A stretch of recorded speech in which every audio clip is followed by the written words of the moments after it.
বাংলাদেশে ছড়িয়ে পড়েছে টিকটক ভাইরাস। আপনার এবং আপনার পরিবারের খেয়াল রাখুন। তাড়াতাড়ি করে দরজা জানলা যা আছে সবকিছু লাগিয়ে দেই। দরজা জানলা সবকিছু বন্ধ করে দিয়েছি, এখন টিকটক ভাইরাস ভুলে আমাদের বাসায় আসতে পারবে না। আরে এই শব্দ কোথা থেকে আসতেছে? আল্লাহ, ওর টিকটক ভাইরাস হয়ে গেছে। এই কি হলো তোমার? এদিকে আসো, এদিকে আমাকে আসো। ছাড়ো, আমি আরে টিকটক তাড়াতাড়ি আসো। করবো। বসো এদিকে। আল্লাহ, কি বিপদে পড়লাম আমি। দাঁত, এই টিকটক ভাইরাস আমার বাসায় কি করে আসলো? বসে থাকো তুমি ওইখানে। আব্বা যা। কি রে, কিসের সাউন্ড? আরে এই শব্দ কই থেকে আইতাছে? আল্লাহ,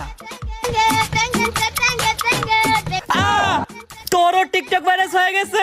আল্লাহ, তোমরা মা ছেলে এখন এখানেই থাকবা, নাইলে দুজনের টিকটক ভাইরাস বের করে দিব। তোরা জীবনও ভালো হবি না।